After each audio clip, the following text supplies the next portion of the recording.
Good morning, everyone. Morning. If you've got a Bible, you might want to turn to 1 Timothy, chapter 3. We'll be getting there in a minute. Leadership is a subject that I have been interested in for a very long time. In my life, I've held a number of leadership roles, starting with the university big band in 1989 that I used to kind of lead.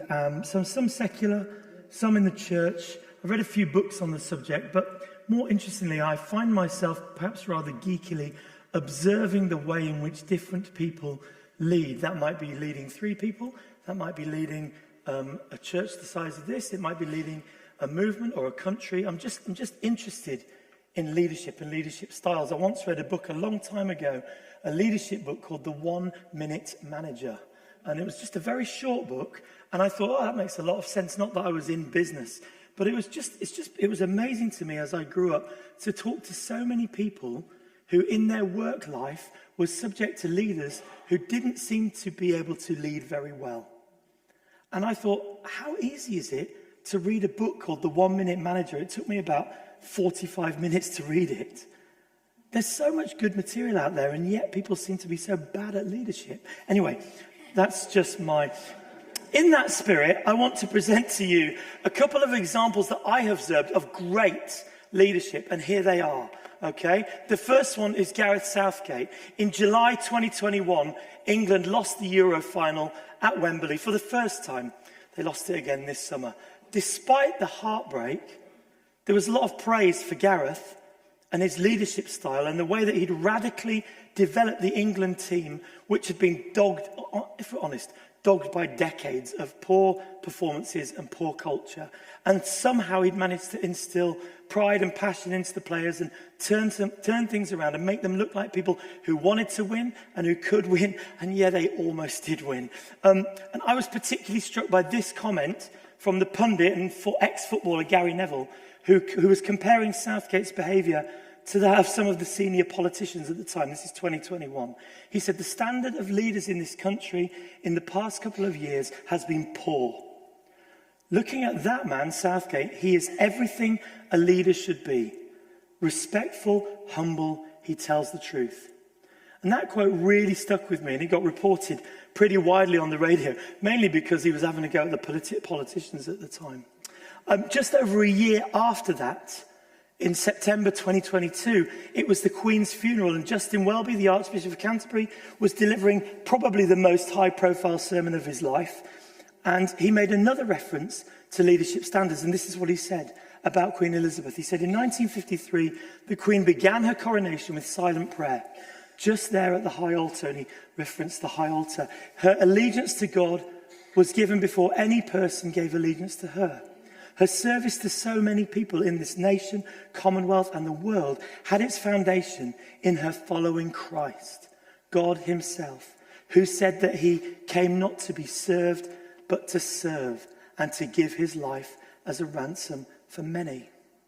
I thought it was really powerful, and I especially loved the way in which, without looking at the same senior politicians who, as far as Welby was concerned, were sitting just over here, continued to say people of loving service are rare in any walk of life. Leaders of loving service are still rarer, but in all cases, those who serve will be loved and remembered when those who cling to power and privileges are forgotten. I once heard Justin Welby speaking about the fact that every time he, in his role as the Archbishop of Canterbury, had the opportunity to say anything publicly on any subject in any context, his aim was to always at least reference Jesus Christ.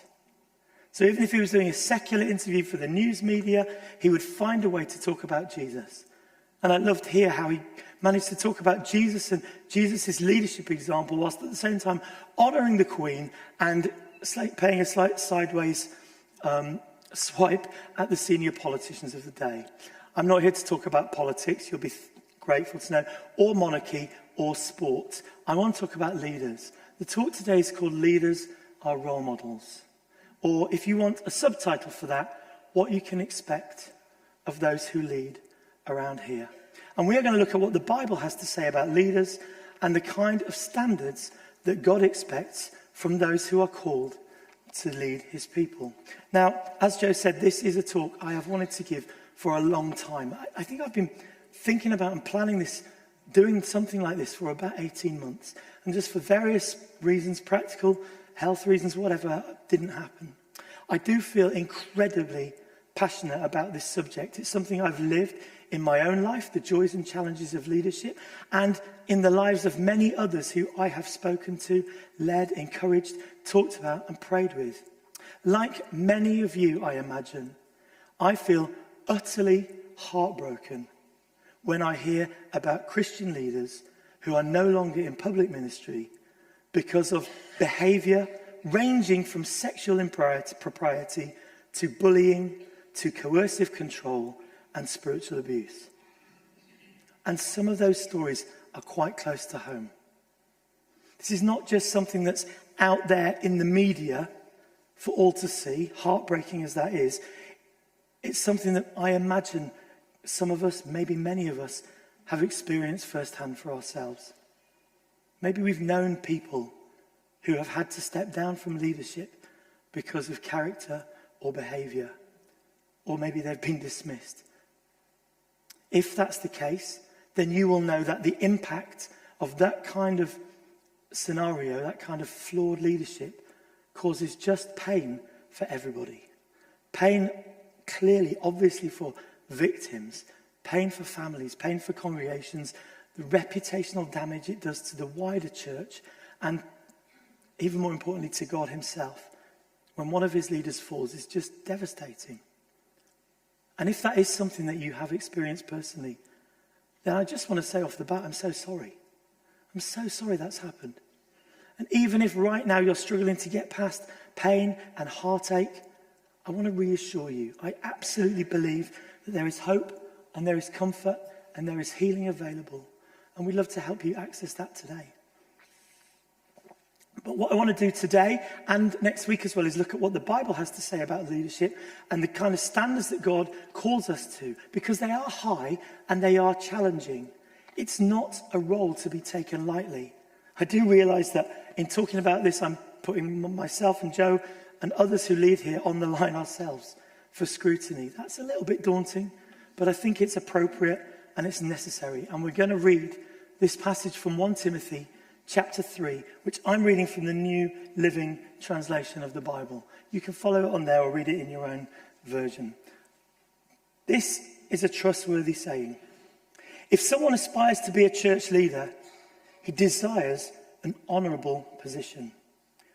So a church leader must be a man whose life is above reproach. I'm really sorry. I'm not going to read that yet. I forgot to say something. My bad. Before I read that, context.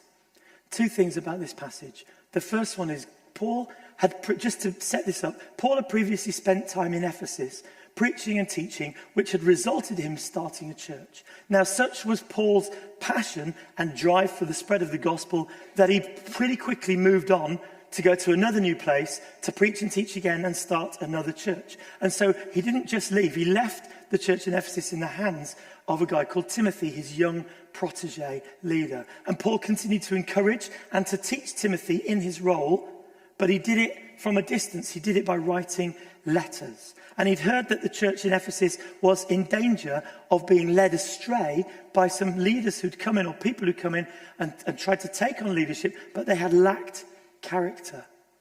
And so that's why Paul wrote this passage as part of this letter. He said, look, listen, Timothy, when you think about selecting leaders for the church, this is what you need to think about. I also want to just say this as well. In this passage, there is a gender bias. Paul is writing about male leaders, using male pronouns. I don't know exactly why he chooses to do that in this passage. There are a few different viewpoints from those who study these things, and there isn't one agreement. But I do know that across the sweep of Paul's teaching in the New Testament, he clearly writes to, references, and affirms church leaders who are not just men, but women as well. I'm going to say much more about that subject next week. But for now, I just don't want you to read this as a male-only passage, because I don't think that we need to hear it like that. There are principles here that I want us to take and apply across the board. Are we okay with that? Cool. Thank you. Now we're going to read it. This is a trustworthy saying.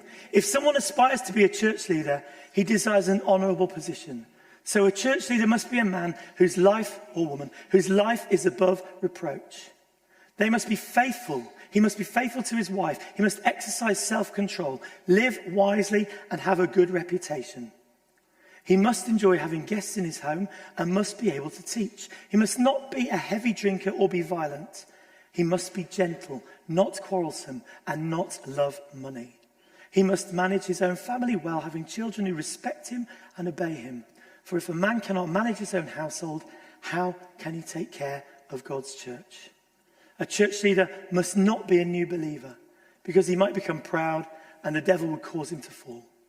Also, people outside the church must speak well of him, so that he will not be disgraced and fall into the devil's trap. First thing I want to say about this passage is something about the terminology. In this translation that I'm reading, it uses the word church leader. Other translations use the word overseer. Some of them use the word bishop. But there are several words in the New Testament that describe the role of church leader, including the office of church leader, including elder and including pastor or shepherd. I honestly, without digging into too much geeky detail, believe that you can look at this and say, Paul is referring to anyone, regardless of title, who has a responsibility for leading the people of God. Different denominations have got hung up about different words. There's a whole other passage underneath, which I'm not going to read now, but broadly says the same thing. And that talks about deacons. And it's talking about, again, different Christian traditions have interpreted that in different ways. But it's basically, essentially saying the same thing. Whether you're the kind of church leader who is paid or shows up every Sunday and has a responsibility for the whole church, or whether you're the kind of person who has a leadership role in the church where you serve voluntarily, maybe it's a life group leader like in our church, or maybe you lead a team, a ministry team, or maybe you lead a youth group or a kids team. Don't get hung up on terminology. That's the first point. The second thing I want to say is this. This is all about expectations. And really simply put, one of the reasons, and a number of reasons for sharing this with you today, but one of them is because I believe that this is what you can expect from Joe and I as your leaders, and from the team who serve and work here, and actually from our whole wider leadership community, be that worship leaders, ministry leaders, Sunday team leaders, children's leaders, youth leaders, compassion leaders. If you are a leader here, then this is what we need from you, and this is what we would expect from you. And I also want to say this, because if you aspire to be a leader, which verse 1 says, if someone aspires to be a church leader, that's a good thing.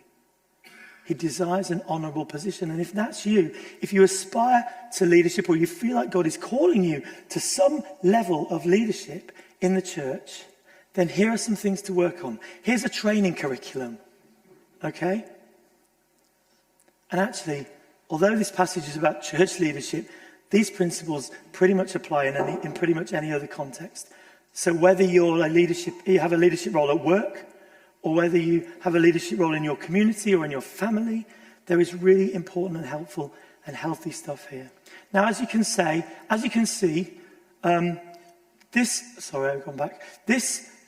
is not simply a job description for a pastor. Paul is talking about people of character.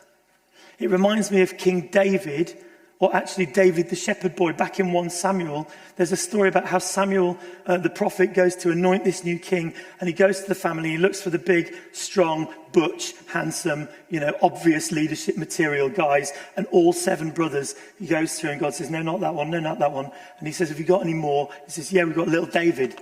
What, the scrawny little shepherd boy, youngest of the ones out in the field? Yeah, him. And God says, what? He says, man looks on the outward appearance, but God looks on the heart. The first ever kids song I wrote was called that. Just so you know. Man looks on the outside, God looks on the heart. Paul is not looking for the best looking, the most eloquent, the ones who know the Bible the best, the ones with the incredible prophetic gifting or strategic skills or pastoral heart or ability to make money. Paul is all about character. And there's a quote here from Pete Gregg, who says, if you have been listening to the Rise and Fall of Mars Hill podcasts, or if you've watched the Hillsong documentary, or you've been grieving the fallout about Ravi Zacharias, Bill Hybels, Carl Lentz, etc. And by the way, if you don't know who any of these people are, don't worry. But if you do, then you'll probably know what we're talking about. These are high-profile Christian leaders. You'll probably agree that nothing matters more in Christian leadership than character. Not competence, not charisma, Christ-likeness. That's it. This passage in 1 Timothy is bookended by transparency. Verse 2 says, his life must be above reproach. And verse 7 says, people on the outside must speak well of him. Tom Wright says this, everyone in public life knows that the higher you go up in any organization, the more the world outside looks at you, looks at your personal character, your lifestyle, your family life, and will judge the organization itself by what they see of you, its leader. People will judge the church by the behavior of its leaders. That's the church at large, and that's this church in particular. Our message has zero credibility if our leaders are not seen as people of good character. And in case we were in any doubt what that means, he gives us a list. And Paul is very practical indeed. You might find it different, but those are all the different characteristics. I've put them in a list here. Paul says the leader needs to be faithful to one wife or one husband. I'm interested to know what kind of church it was where Paul had to really kind of make a point about that. Marriage is not a prerequisite of leadership, by the way. That's not what Paul's saying here. But he is looking for those who are married to be faithful and stable. If a leader is single, it would be important that there is a place, a sense of being healthy and settled in that place. Now, I know that's not always easy. Those of you who are married know that marriage isn't easy. Those of you who are single know that being single isn't easy. These can be complex and sensitive issues. But it's part of our discipleship, part of our following Jesus and growing as his followers to work through these kinds of issues and come to a place of peace and stability. And Paul is simply saying, when I'm looking out for leaders, I'm looking for people who've already been a little bit down that track. People who are still rather than people who are still figuring that out. I'm looking for people who can set an example and help others figure out what it is to do life, to do God, to do Jesus in the life stage that they're in. Paul also talks about being self-controlled and wise living and people of good reputation. And I think you could sum this up by saying people who are stable and people who are centered and people who are balanced. People who are able to express and process their emotions appropriately and not given to dramatic outbursts or extreme mood swings. I'm not saying it's wrong to feel extreme emotions. I'm saying that if you're a leader, you need to figure out a way of dealing with them appropriately instead of publicly in front of all the people that you lead all the time. Tom at least is giving me a nod and a smile. So I know that you know what I'm talking about, yeah? You know what I'm talking about, don't you? Okay, nod and smile at me a bit more then, because, I'm feeling a bit on my own up here. John Mark Comer has a great phrase. He describes it. He says, I want to be a non-anxious presence. I love that description. That's the kind of person I want to be, a non-anxious presence. Leaders need to be hospitable, welcoming, warm, friendly, especially to guests or strangers or new people. Now, that doesn't mean that being a leader means you have to be a raging extrovert, okay? You don't have to be out there all the time. It just means you need to be able to put people at ease and make them feel at home. I have met a few leaders in different walks of life, including churches, I'll be honest, who are, if I'm honest, pretty cold and frankly unfriendly. And there's nothing more off-putting than going somewhere and somebody not welcoming you and in fact being cold and unfriendly. I mean, church leaders are in the people business. A smile and a handshake and a friendly welcoming word are not hard to do. I would suggest that if you find that really hard to do, you probably shouldn't be a church leader. Leaders are kind, and hospitality is part of kindness. We were chatting to somebody this week, and he used this phrase. He said, I call this good human training. He was like, we're learning to be good humans, kind to people. It says that leaders should be able to teach and have this whole list This is the only characteristic that looks more like a skill than a character trait, if I'm honest. Passing on truths from the Bible and truths from the faith is an important function of leaders, but there are many methods of teaching. You don't have to be a highly polished public speaker. I mean, look, you don't have to be. Or have a degree in theology in order to help others grow in faith. But leaders are role models. They are influencers. They will teach. And we teach with our lives just as much as we teach with our words. You know, I often say to worship leaders here, you know, we have a rota of worship leaders. So Graham led this morning, brilliant. And we have 3 or 4 of us who would lead. And I say to worship leaders, you know, or even people in the worship bands, you lead worship just as much, if not more, on the weeks that you are not on the stage as you do when you are on the stage, because you're a role model. And if the worship leader's out the back, like this, on all the other 3, luckily none of ours are, but if they are, on all the 3 weeks, you know, that they're not leading, there's a bit of a problem, because what message are they giving? How are they leading people? You get the idea, don't you? Leaders should be sober and gentle. John Mumford, who was here a couple of weeks ago, said this. He used this phrase. He said, the joy of life needs to come from Jesus and not from substances. Simple as. Leaders should be not quarrelsome, not given to picking fights, not lovers of money, not always after the latest thing, not flashing around their new cars or new watches or fancy clothes. Yeah, don't go there, Nigel. Okay. They should manage their family well. Now, you know, we all know that parenting is a challenge at the best of times. I've met a few pastors' kids in my time. I know 3 particularly well. And this is like marriage, isn't it? It's like the marriage thing. Paul is saying, if you have children, then how you raise them is part of your discipleship, and a key part of how you live your life, and a key part of what the rest of the world sees about how Jesus is lived out in your life. And I think it's a really good question he asks. How can he manage God's people if he can't manage his own family? There are many similarities between the role of a leader and the role of a parent. Paul talks about that in a couple of places. And again, I want to explore that in more detail next week. It says the leader should not be a new believer. Someone who's got some experience of following Jesus and dealing with the ups and downs of life is able to then help others navigate those paths. And he warns about the trap of pride, which can be so easy to fall into at any stage, to be honest. Whether you've been a believer a long time or a short time, it's easy to fall into that trap. It's so easy if you've been given a position of authority or some kind of visibility to start thinking it's all about you. Hey, I'm so good at this. People like me. They like what I have to say. Luckily, I have plenty of people in my life who remind me that it's not all about me. A leader needs to be grounded. Now, this is a list of character traits for leaders, but if I'm honest, they're not just qualities for leaders, they're qualities for everyone. Everyone is trying to follow Jesus. We're all on a journey, and there is grace. But for those who are called to lead the church, they need to be a good way down that journey. I think that's what Paul's saying here. And those who desire leadership have something to aspire to. Now, to make sense of this and to try and apply it to our situation today, I find that's a lot of words there, and I find it helpful to boil them down to a few key underlying assumptions. I have 4. I have 4 key underlying assumptions that I think underpin and probably summarize what Paul is teaching here. So I am assuming, because I think Paul is assuming, the very first thing is that leaders are kind. My working title for this talk was Leaders Are Kind, because, do you know, I have met so many people who have had leaders who have not been kind.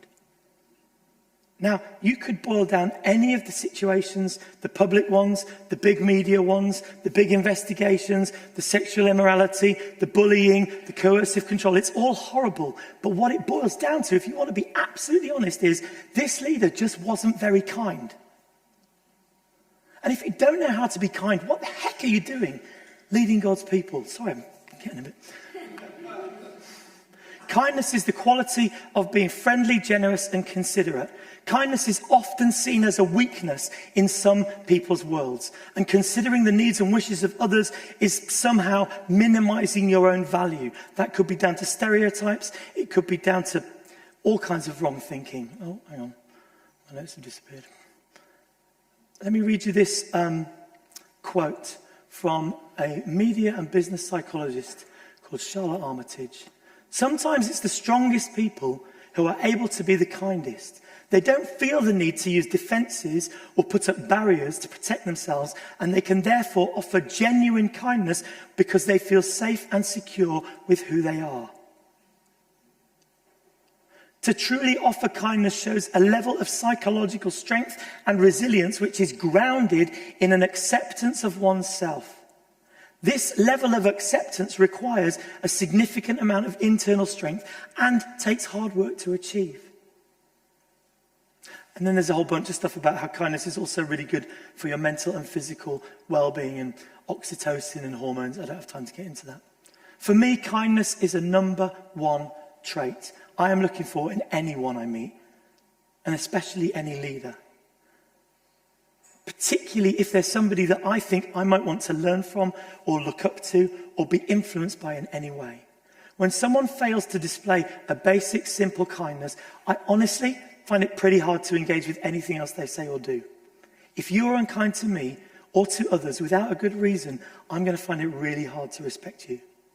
Just being really honest. I mean, I'll work hard and I'll try, but if you can't be basically kind. You know, they say, never meet your heroes, don't they? Why they say that? Never meet your heroes, just in case they turn out to be not very nice. I've met a few, not many. These are two of my heroes. One of them is a guy called John Wimber. He started the Vineyard Movement, died in 1997. I met him twice.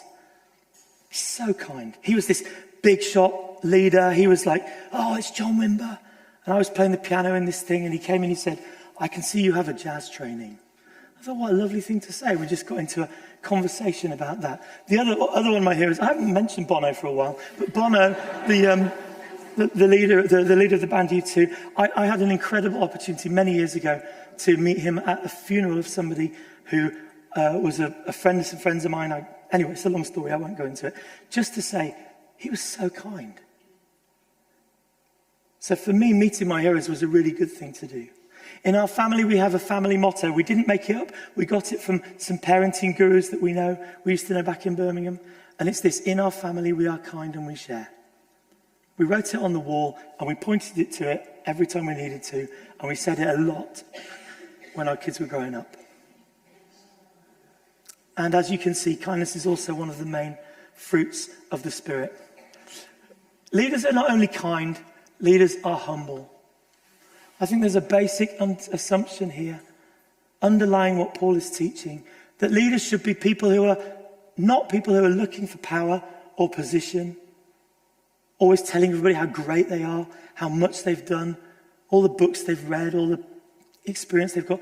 Leaders are people who see the big picture and are ready and willing to serve and do whatever it takes. I'll never forget something Paul said once. He said, if you're a kingdom person, I'm sorry, I'm going to try and quote you, Paul. It was something like this: I never want to leave any place. No, I always want to leave any place or person I've been with better than when I came. So if I see rubbish on the floor, it's my job to pick it up. And every time I see rubbish on the floor, I think, oh, that Paul Phillips, why did he say that? Now I've got to pick it up. Servant-hearted like Jesus. As Wimber says, loose change in God's pocket. I have met people who've come to this church looking for a leadership position. Not many, but a few over the years. They will tell me about their previous leadership experience, and they will kind of hint that what they really want to do is be allowed to lead here. And usually that means getting up on stage and talking, being at the front. And I just don't play that game. Just don't play it. You know? I say, well, in my mind, let's see what kind of person you are. Somebody comes and says, hey, I'm a great worship leader. I say, great. Worship needs PA. We need someone on the PA, or we need the chairs putting out. How about you come and help next week? Come early, stay late, do the practical jobs. You know, I think it's Harry Truman who said this. It's amazing what you can accomplish if you don't care who gets the credit. The person I heard quote that was, I don't remember his name, but he was the second in command to Boris Johnson when Boris was the London mayor. And they'd done some amazing things. And this bloke, the reporter was kind of slightly pointedly asking him about what's it like working with Boris. And he said, well, it's amazing what you can accomplish if you don't care who gets the credit.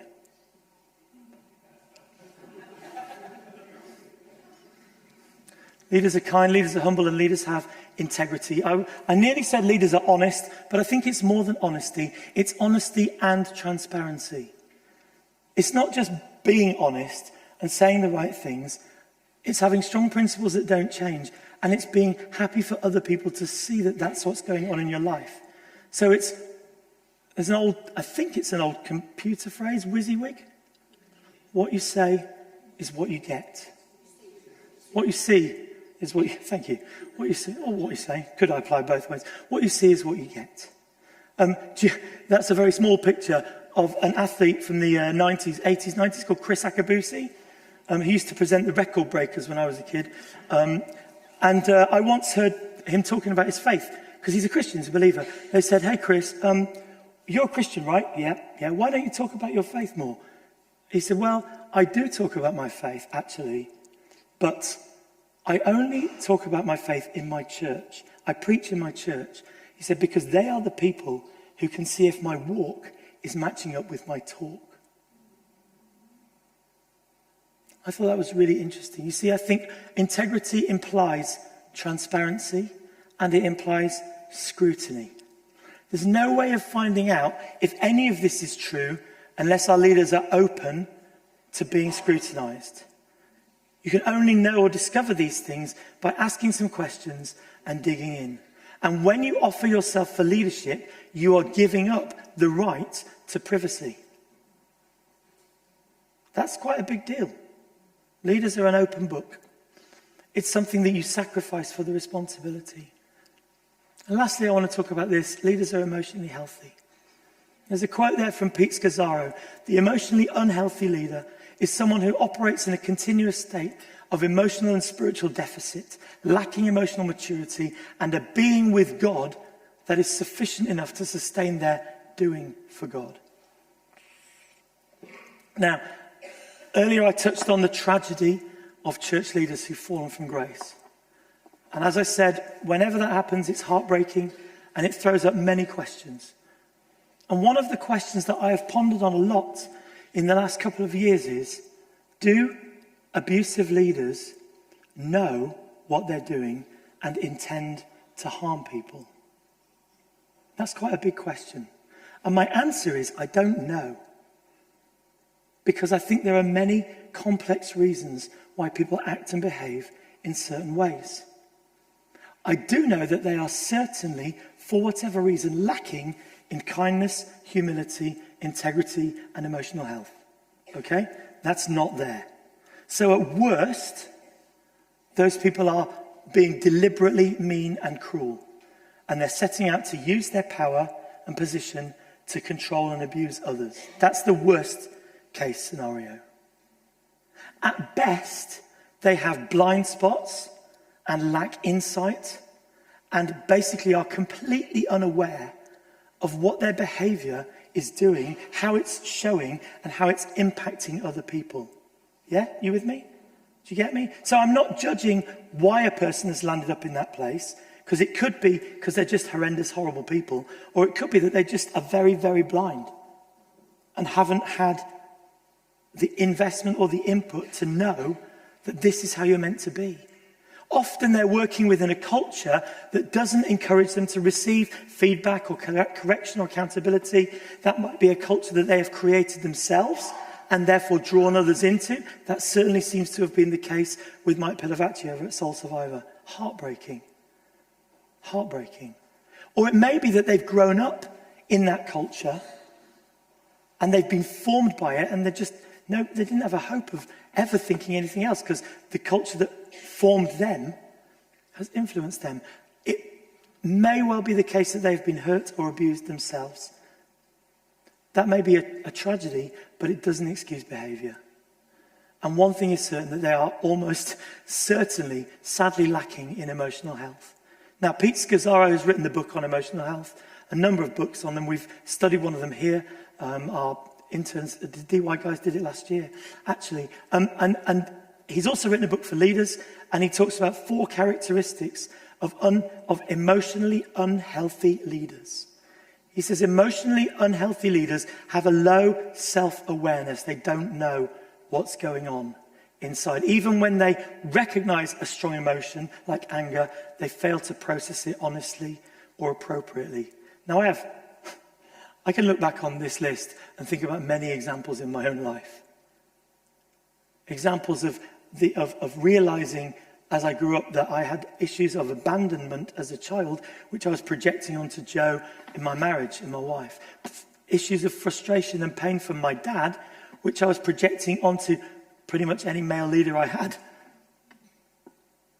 I realized that I was feeling something towards them which wasn't fair on them because it was my stuff. And learning to process those emotions properly, for me, was quite a journey. I needed a counselor. I needed an amazing and patient wife. I needed some wise and godly friends. I needed several sozo appointments. And I needed the gracious Holy Spirit. Characteristics of emotionally unhealthy leaders: they prioritize ministry over their marriage or singleness. They'll make a decision without thinking about what impact that's going to have on their marriage or on their life. We have had seasons of being incredibly busy when we didn't take time to invest in our marriage. You know, we get the privilege of leading the church together. We're co-senior pastors. But in our case, we're also co-parents, like many of you, co-domestic home managers, and also somewhere at the bottom of that, a husband and wife. You know, that's hard. It's easy to get caught up in the business. Emotionally unhealthy leaders do more activity for God than their relationship with God can sustain. I've spoken about this most of the time. I spoke about this. I'm running out of time. I'm not going to talk about this. I talked about it in the summer. Have a listen to my talk from August. But I love this phrase that Scazzaro uses. They are chronically overextended. Okay? It's about being and not just doing. And linked to that, they lack a work and Sabbath rhythm. They don't know how to stop. And even if they do practice Sabbath, they're probably going, well, I'll have my Sabbath when I've finished all my work, which is the wrong way round. I highly recommend Pete Scazzaro's work on emotionally healthy spirituality. I honestly believe that after following Jesus, growing in emotional health and literacy is about the most important thing anybody can ever do. It's certainly the way that we have taught our kids. I think a basic ability to relate well to other people, doesn't matter if you are the geekiest, most quietest introvert person in your whole life that you know, you still need to know emotional health. You still need to know how to relate with people. I found this great quote by Pete Greig. 85% of my time as a pastor is behind the scenes, building teams, not preaching, counseling, or even praying, just quietly choreographing the space between friends, encouraging, shaping, and preempting problems. When teams work, the culture thrives and life just happens. But when relationships go wrong, everything swerves to rot. I wish they spent longer on these soft skills at seminary. I wish more leaders understood that being relational and nurturing healthy relationships is not just desirable, it's everything. Now, by talking about this talk today, I'm no way claiming that Joe and I have this all sewn up and sorted. But this is what we're shooting for, and we are open to scrutiny. Although, honestly, I'm pretty much aware of most of my weaknesses and blind spots. I've been bringing my kids to church with me once a week for the last 25 years. They're very good at telling me what my blind spots are and what my weaknesses are and what the problems with the church are and what we need to do about it. We've just become empty nesters. If nothing else, I'm just glad that nobody's telling me every Sunday what needs to improve about church. As part of we want to be people who can receive feedback and reflection. And we have systems in place to make that happen. As part of our Vineyard license, we have a pastor's code of conduct that we've signed up to that lays out the expectations of our role. We have a 360 appraisal with a loop where people can give their feedback for us. And similarly, our role in Vineyard Churches has the same thing. They don't just ask questions about whether we get our work done. They ask questions about the kind of people we are, the kind of behaviours we exhibit, how we receive feedback, how we react when criticism is brought. We want to be good shepherds. We aim to be kind and humble and transparent and emotionally healthy. And we aim for this place to be an honest and open place. We aim to be open to scrutiny. You know, I've got a friend, Chuck, and he leads a church, Vineyard Church up in Scotland. And he was talking to his church about this whole subject. And Chuck and his wife Taryn had worked at Soul Survivor back in the day. So this was in the wake of some of the stuff that was out there about Mike Pedavacci. And Chuck just said this, and I'm going to echo this. If you have a problem with us, we really want to hear about it. And we want to hear about it now and not in 10 years' time. Because in 10 years' time, I can't do anything about it. As a church, we have a complaints policy. You can access it via the website. Roger very kindly and the trustees made that happen over the past couple of years. If anyone has a concern about us, me and Joe, and you don't want to talk to the church about it, go to the trustees. If you have a concern about the trustees, there are people in Vineyard Churches. It's all there on the website. Those people oversee us, and they are our friends, but I have no doubt that they would come and tell us what we needed to hear. Openness, honesty, and transparency is how we want to do business. Please do come and talk to us if there's a problem. Please don't all come at the same time. And if you find that difficult to do on your own, ask a friend. I've got 3 things I want to say at the end of this talk. The first one is, if you have been hurt by leaders in the past, then I am so sorry. I'm so sorry. It's heartbreaking. And there is healing and there is freedom and there is ministry here today. And not just today, ongoing.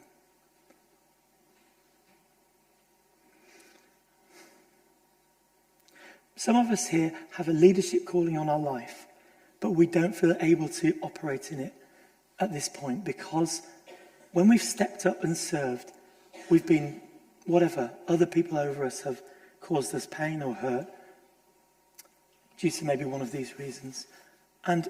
Or maybe you put yourself out of ministry because you made mistakes and you know you messed up. God is gracious. I just invite you to consider that if God calls you to a leadership role, it's quite possible that that's not done yet. And that God wants to bring healing. And he and we need you to find your way through that and step up. If you aspire to lead, one other thing. If you're somebody who thinks, yep, I really want to lead, and wow, that looks like a heavy list of stuff I've got to get through, don't be put off. Leaders have spheres. The Bible talks about those who are called to lead 5 or 10 people, those who are called to lead 50 or 100 or 500 or thousands. You know, it's not God's job it's not my job to call leaders to different spheres. It's God's job. God will decide whether you are a leader of 5 or 10 or 20 or 50. But the thing that you can do is you can aspire to have the character, which means that God will be able to call you. Do you see what I'm saying? So we can't go, I want to become a life group leader. I'm going to work hard to become a life group leader. You go, I'm going to work hard to be kind and humble and honest and transparent and emotionally healthy. And if I do that to the best of my ability, then whatever God has called me to do, I will be in the best place for that to happen. And we'd love to pray for people today, whether you're somebody who's been hurt by leadership or somebody who is called to leadership or something else. Why don't we stand together?